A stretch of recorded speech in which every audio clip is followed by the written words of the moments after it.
Un simple télégramme, à peine une ligne cachée, a enclenché un compte à rebours brutal pour le Burkina Faso. En l'espace de 48 heures, une décision capitale allait devoir être prise, céder 70% des réserves d'or du pays ou affronter une dette de 5,6 milliards de dollars. Ce dilemme difficile mettait à l'épreuve la souveraineté nationale et l'équilibre politique du pays. Derrière cette pression financière, une question plus complexe se posait. Qu'adviendra-t-il lorsque ce choix se retrouve entre les mains de le chef de l'État et, par extension, du destin de millions de citoyens africains? Le chef de l'État saura-t-il prendre la décision qui redéfinira l'avenir du Burkina Faso? Ce n'est pas seulement une question de dette ou de ressources naturelles. L'enjeu dépasse largement le cadre économique et se place au cœur de la souveraineté d'un pays. Le pays se trouve à un tournant historique où chaque décision pourrait altérer à jamais son avenir. Si le chef de l'État choisit de céder, le pays perdra son levier financier principal, celui qui lui permet de garantir sa stabilité et son indépendance. En revanche, s'il résiste, il se lance dans une confrontation qui pourrait avoir des répercussions non seulement sur la nation, mais aussi sur l'ensemble du continent africain. La véritable question est donc, quelle place le Burkina Faso choisira-t-il de prendre sur la scène mondiale ? Cette décision est bien plus qu'une question financière, elle déterminera la trajectoire géopolitique du pays pour les années à venir. Lorsque le télégramme est arrivé à le chef de l'État le 12 août 2025, il ne s'agissait pas d'une simple note diplomatique. Le message était clair, céder 70% des réserves d'or du pays ou faire face à une dette de 5,6 milliards de dollars, une somme colossale qui mettait en péril l'avenir économique du Burkina Faso. Mais ce qui semblait être une pression financière classique dissimulait d'un détail crucial, un gisement d'or d'une ampleur inédite découvert récemment par une mission géologique secrète. Ce gisement, jusqu'alors inconnu, apportait un poids stratégique imprévu à la décision que devait prendre le président. Les analyses par satellite, montrant des mouvements inhabituels près des zones aurifères, révélaient que des puissances extérieures surveillaient attentivement la situation. Ces signes de tension internationale alimentaient la pression sur Traoré, mais leur véritable portée ne serait pleinement comprise que quelques jours plus tard. En quelques heures, le pays se retrouva pris dans un piège géopolitique complexe où l'or, à la fois richesse et fardeau, devint le cœur du conflit. Le chef de l'État savait que cette décision allait marquer un tournant. Depuis son arrivée au pouvoir, il avait pris des mesures pour sécuriser les ressources naturelles du Burkina Faso de peur qu'elles ne soient sous-estimées ou exploitées à son insu. C'est dans ce contexte qu'il convoqua une réunion d'urgence avec ses conseillers politiques, militaires et miniers. Lors de cette réunion, un ingénieur minier expliqua en détail les découvertes récentes concernant le gisement d'or. Les analyses géologiques révélaient que la valeur de ces réserves était bien plus élevée que celle estimée par les entreprises étrangères. Cet ingénieur, habitué à travailler dans les conditions difficiles du Sahel, avait compris bien avant d'autres que les enjeux dépassaient largement la simple question économique. L'or n'était pas seulement une richesse, c'était désormais un instrument de pouvoir. Dans cette atmosphère tendue, les premières décisions furent prises. Aucune cession des ressources aurifères ne serait autorisée. Ainsi, la réponse immédiate fut de résister.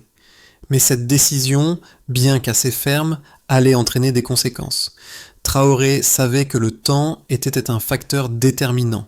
Chaque heure qui passait renforçait la pression intérieure et extérieure, et son choix allait bientôt redéfinir la relation entre son pays et les puissances internationales. Le 12 août 2025, l'ultimatum envoyé au Burkina Faso par les puissances occidentales déclencha une série d'événements qui allaient redéfinir la trajectoire du pays.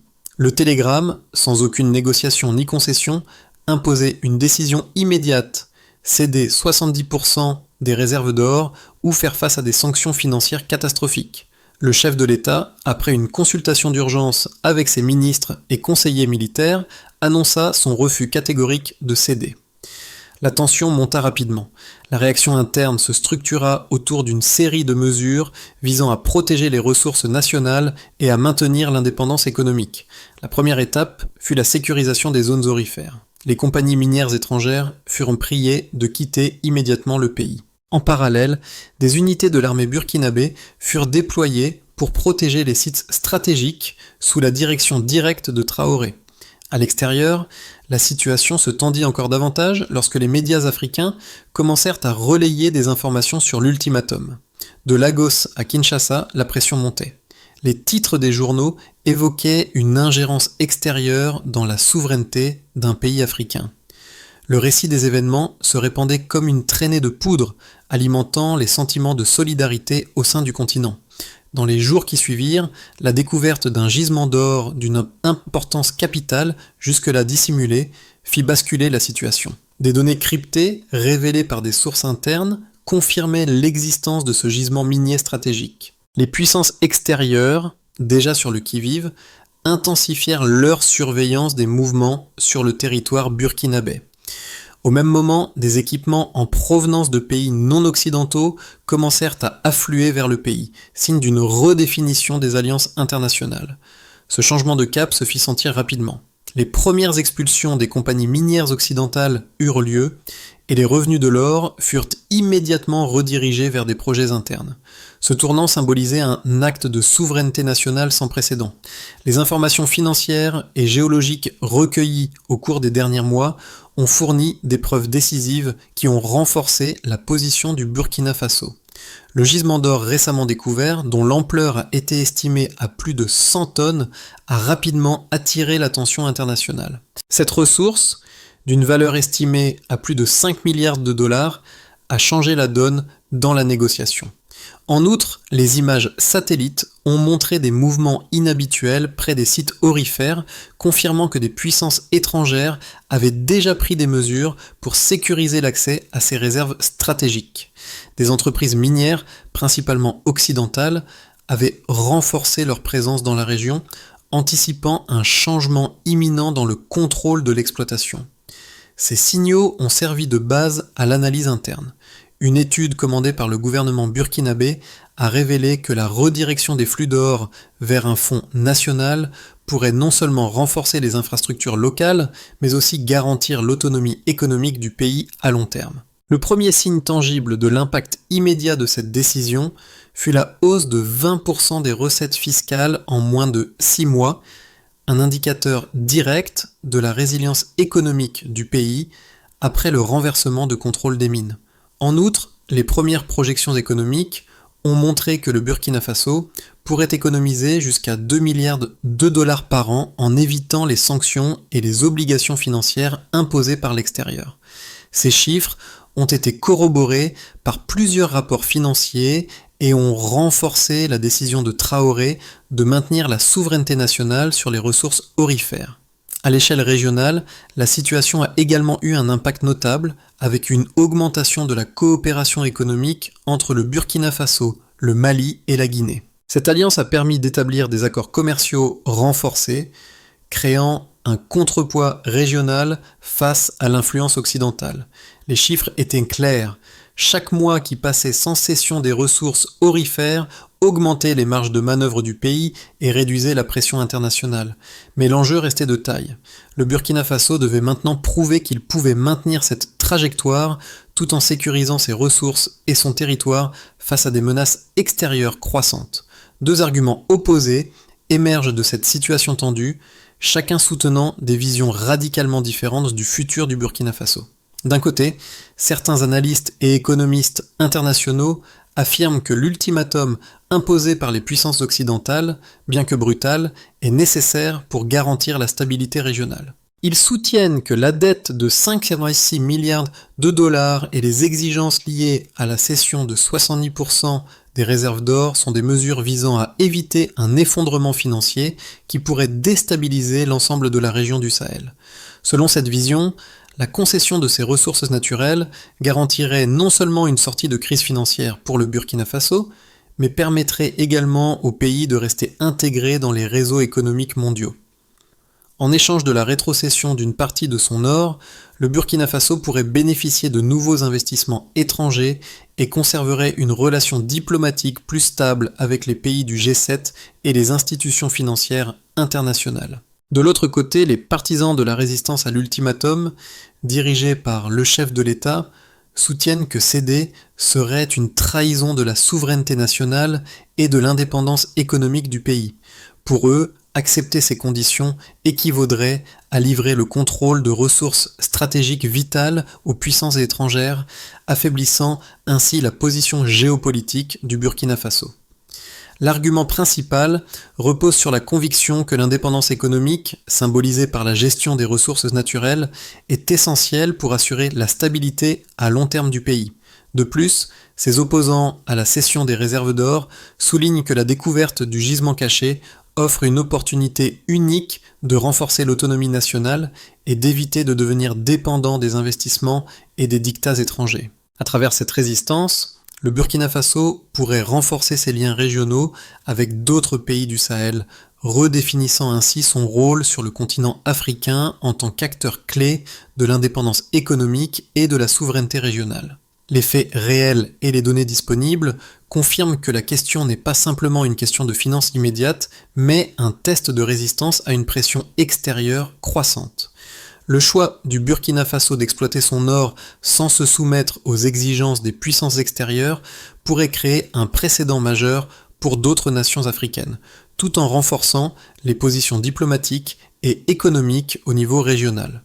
Toutefois, le défi pour le chef de l'État est d'assurer la pérennité de cette décision face au risque accru d'isolement diplomatique et de sanctions économiques. La confrontation entre ces deux visions du futur révèle une lutte pour la définition de l'autonomie nationale face à des forces extérieures.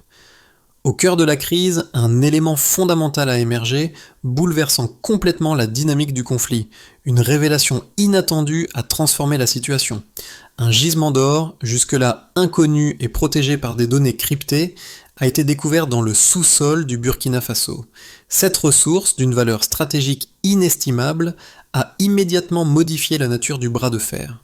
Auparavant, le pays était confronté à un dilemme financier simple, accepter l'ultimatum ou résister. Mais la découverte de ce gisement a ajouté une nouvelle dimension géopolitique à la crise. Ce n'était plus simplement une question de dette ou de pression économique.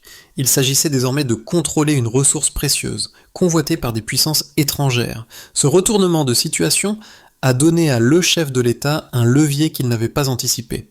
L'or, longtemps perçu comme une simple richesse, était devenu un instrument géopolitique de premier plan. Les conséquences de cette décision sont profondes et multiples, affectant non seulement le Burkina Faso, mais également l'ensemble du Sahel et au-delà. À l'échelle nationale, le contrôle des ressources aurifères, désormais réorienté vers un fonds de développement national, a permis une stabilisation économique immédiate. Les revenus générés par l'exploitation de l'or, autrefois envoyés à l'étranger, sont désormais investis dans des projets d'infrastructure et d'agriculture, visant à réduire la dépendance extérieure. Cette stratégie a déjà permis de stimuler l'économie locale avec une augmentation de 15% des investissements dans les secteurs essentiels au bien-être de la population. Cependant, cette prise de contrôle n'a pas été sans coût. Les relations diplomatiques avec les pays occidentaux se sont détériorées. Les sanctions économiques sont devenues de plus en plus probables et les entreprises minières étrangères ont été expulsées, menaçant les chaînes d'approvisionnement et les investissements étrangers à court terme. Mais l'isolement diplomatique ne semble pas avoir affecté la stabilité interne du pays. Au contraire, l'appui croissant des nations africaines, notamment du Mali, du Niger et de la Guinée, a permis de compenser en partie les pressions extérieures. Le pays s'est ainsi vu offrir une nouvelle forme de solidarité régionale, réaffirmant son rôle de leader dans la lutte pour l'autonomie économique du continent. L'effet sur le Sahel est également significatif. Le pays devient un symbole de résistance face à l'ingérence étrangère et sa posture ferme inspire d'autres nations africaines à réévaluer leurs relations avec les puissances mondiales. Cette dynamique pourrait redéfinir l'avenir de la coopération régionale en Afrique, favorisant des alliances plus solides entre les pays du Sahel. Par ailleurs, le Burkina Faso pourrait bien devenir un modèle pour d'autres États africains confrontés à des pressions économiques similaires, mettant en lumière la nécessité de défendre les ressources naturelles et la souveraineté nationale face aux exigences extérieures. Le changement est déjà visible sur le terrain. Les mouvements internes au Burkina Faso montrent que le pays est prêt à prendre des décisions audacieuses pour préserver son indépendance, mais il devra également faire face à des défis internes. Gérer les tensions sociales potentielles, maintenir l'équilibre entre les différents groupes d'intérêts et assurer la sécurité dans les zones sensibles. La question reste désormais de savoir si cette stratégie de résistance peut être soutenue à long terme face aux adversités internes et externes. La détermination de Traoré et de ses alliés sera mise à l'épreuve, mais une chose est certaine, le Burkina Faso a ouvert un nouveau chapitre dans son histoire, une histoire marquée par sa volonté inébranlable de défendre sa souveraineté. Dans les 6 à 12 prochains mois, plusieurs scénarios pourraient se dessiner pour le Burkina Faso, chacun dépendant de la manière dont le pays navigue entre ses défis internes et externes. Le premier scénario envisage une stabilisation sous tension. Après la nationalisation des mines et l'expulsion des entreprises étrangères, le pays pourrait voir un afflux modéré de soutiens régionaux, notamment de la part du Mali, du Niger et de la Guinée, qui renforceront la coopération économique et sécuritaire. Cependant, le Burkina Faso resterait sous une pression diplomatique constante, avec des sanctions économiques ciblées de la part des puissances occidentales. Ces sanctions pourraient affecter la croissance à court terme, mais la redirection des flux d'or vers des projets nationaux offrirait un filet de sécurité.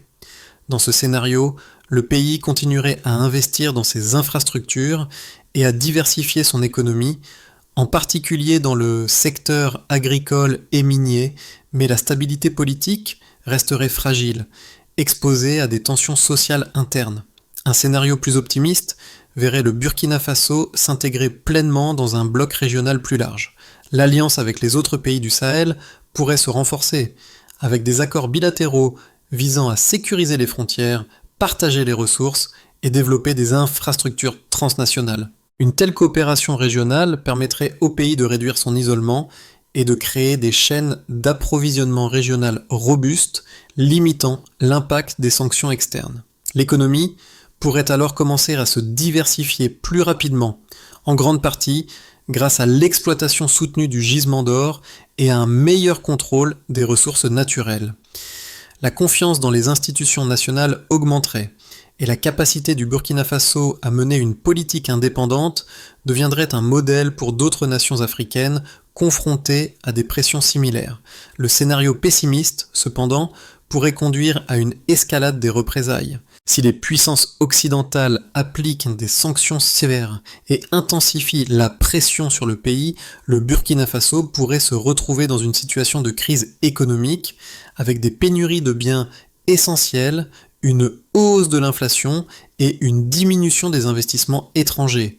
Cette situation pourrait exacerber les tensions sociales et politiques internes, avec des manifestations ou des troubles alimentés par des conditions économiques difficiles.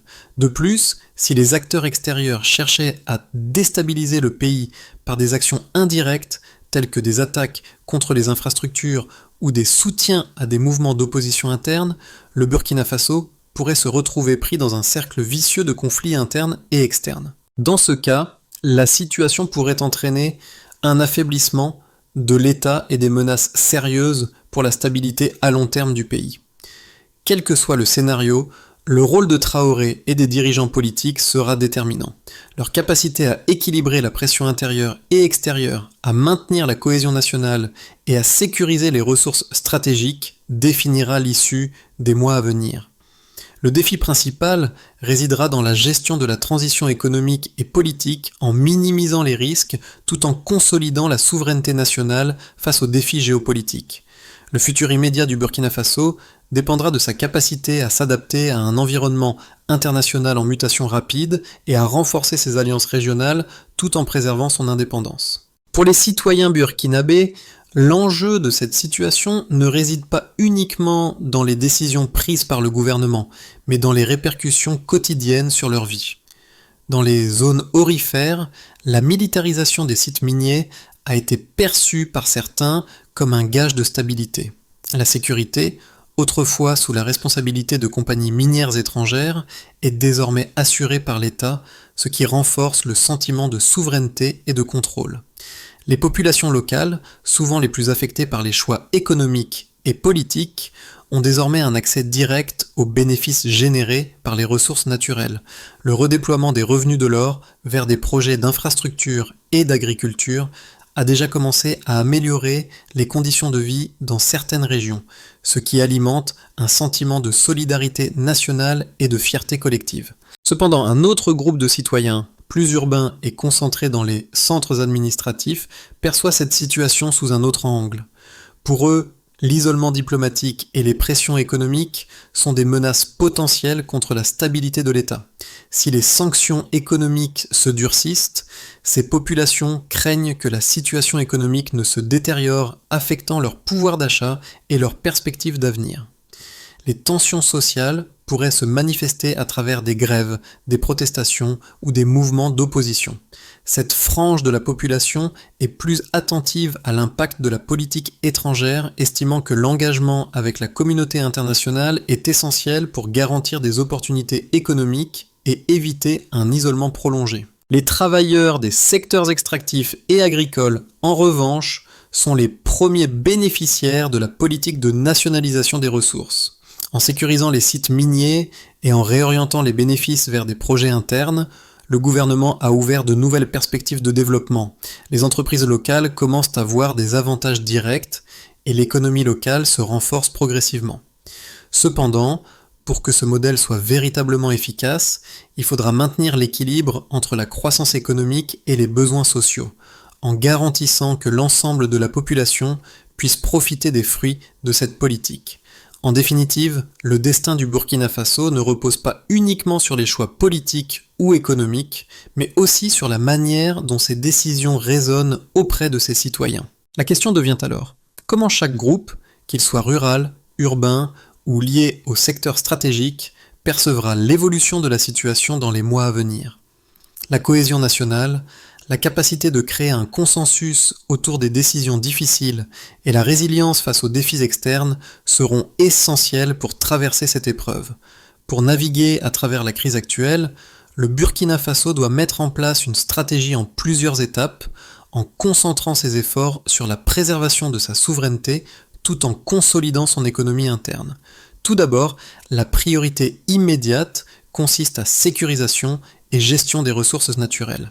La priorité immédiate consiste à renforcer la sécurité des zones aurifères. Le pays doit continuer à développer un réseau de protection militaire solide autour des sites miniers, afin de prévenir toute ingérence extérieure. En parallèle, le Burkina Faso doit investir dans la modernisation de ses infrastructures d'extraction et de transformation pour maximiser la valeur ajoutée des ressources aurifères. Cette étape permettra d'assurer que les bénéfices des ressources naturelles sont pleinement captés au niveau national.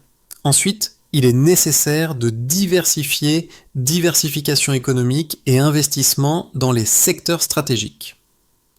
Une fois la sécurité assurée, le pays devra diversifier son économie en réduisant sa dépendance à l'exploitation minière. L'agriculture et les industries locales doivent être renforcées par des investissements ciblés visant à améliorer la productivité et à créer de nouvelles opportunités d'emploi. L'orientation des revenus, tirée de l'or vers des projets de développement rural et de création d'infrastructures dans les zones éloignées, sera essentielle pour garantir une croissance équilibrée et inclusive. Cette étape permettra de transformer les ressources minérales en levier pour un développement économique durable. Une fois la situation stabilisée, le pays devra renforcement des alliances régionales et diplomatie active. Le pays doit renforcer ses alliances avec ses voisins du Sahel, en particulier le Mali, le Niger et la Guinée, pour créer un bloc régional capable de résister aux pressions extérieures. Ces pays, confrontés à des défis similaires, peuvent collaborer pour sécuriser leurs ressources, créer des chaînes d'approvisionnement communes et développer des politiques économiques coordonnées. La diplomatie active au sein des institutions régionales, comme la CEDEAO, et la recherche de nouveaux partenaires internationaux en dehors du cadre occidental seront des éléments clés pour assurer la stabilité politique et économique du pays à long terme. Enfin, il sera crucial de renforcer la participation, engagement avec la société civile et gouvernance participative. Enfin, il sera crucial pour le gouvernement burkinabé d'engager la société civile dans le processus décisionnel. La transparence, La lutte contre la corruption et la mise en place de mécanismes de gouvernance participative renforceront la légitimité du pouvoir et la cohésion sociale. En impliquant les populations dans la gestion des ressources et en garantissant une distribution équitable des bénéfices, le Burkina Faso pourra renforcer son tissu social et limiter les risques de tensions internes. À travers ce défi, le chef de l'État et le peuple burkinabé ont montré que la souveraineté nationale ne se limite pas à une simple déclaration, mais se construit dans l'action quotidienne. La décision de résister à la pression extérieure et de défendre les ressources naturelles du pays marque un tournant décisif pour l'avenir de la nation. Le pays, jadis perçu comme un petit acteur dans le grand jeu géopolitique, est désormais un symbole de résistance et d'autodétermination pour l'Afrique. En prenant le contrôle de ses ressources, le pays ouvre une nouvelle voie, non seulement pour lui-même, mais pour l'ensemble du continent africain. Cette lutte n'est pas seulement une question de richesse ou de pouvoir, mais un combat pour l'indépendance, la dignité et la justice. L'histoire du Burkina Faso est en train de se réécrire et chaque décision prise aujourd'hui fera écho à travers les générations futures. Le chemin est semé d'embûches, mais la détermination et l'unité du peuple burkinabé restent les fondations solides sur lesquelles le pays bâtira son avenir. Le pays se trouve à un carrefour décisif, et son choix pourrait bien influencer l'avenir de tout un continent. Mais cette décision ne relève pas uniquement des dirigeants politiques, elle concerne chaque citoyen, chaque groupe, chaque voix. Aujourd'hui, nous devons nous interroger. Quel rôle voulons-nous jouer dans cette histoire en mouvement ? En tant que communauté, pouvons-nous soutenir les efforts de souveraineté et de prospérité du Burkina Faso ? Ce n'est pas une simple question de politique gouvernementale ou d'intérêts économiques. Il s'agit de la manière dont nous, en tant qu'individus et en tant que société, définissons notre avenir collectif. Le pays ne fait pas ce combat seul. En tant qu'Africains, notre destin est interconnecté. Engageons-nous à réfléchir ensemble à ce que signifie la souveraineté, l'autonomie et la solidarité dans ce monde interconnecté. Partagez vos réflexions, vos idées et soutenez cette démarche historique. Le chemin de la liberté et de l'indépendance commence par des actions collectives.